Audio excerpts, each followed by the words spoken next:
Be ready. Start. For a certain time must be ready when the board meets with the facts, figures or questions which he wishes to put to the members' stove.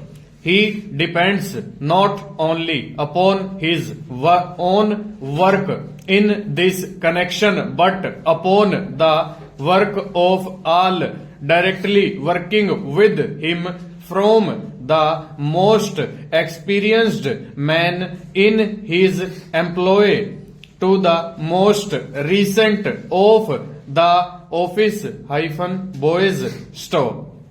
The motor manufacturer must so organize the year's work of all his men that he not only supplies the day-to-day demand of the public for his product, but also has his new goods quite ready for the market at the expected time store. The manufacturer, whatever his product may be, must supply present demand and at the same time organize future work stock. Goods made for shipment overseas must be ready for shipment by the date on which the ship is leaving the country store. The kind of market in which we are interested makes little difference. Goods must be put on the market when the market is ready to receive them store.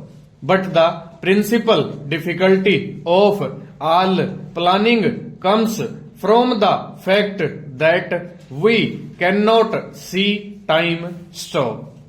We have perhaps 5 months in which to do a piece of work.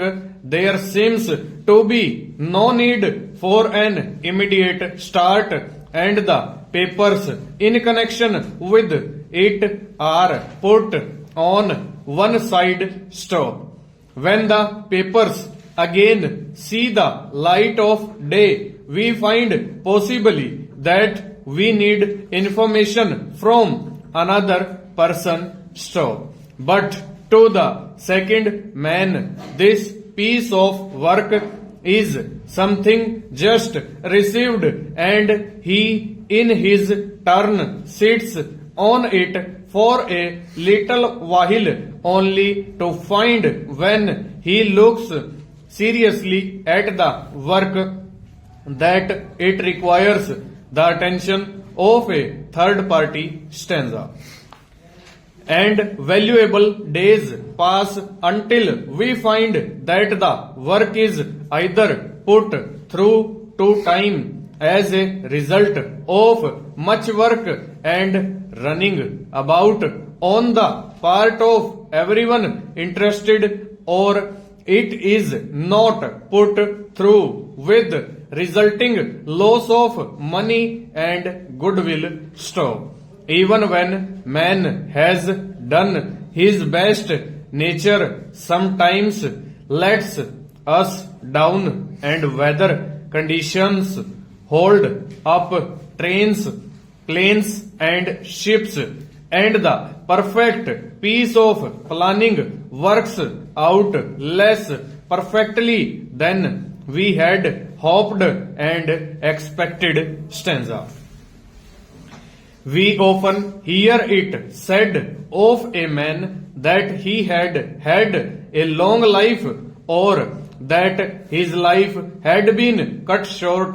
Stop. What do we really mean when we use the expressions long life and short life ? In relation to what is the life of a particular man, long or short ?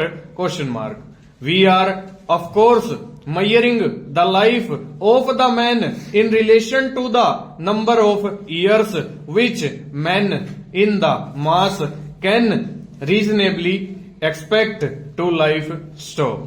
when we speak of the life of one man in relation to the life of most men, full stop, over.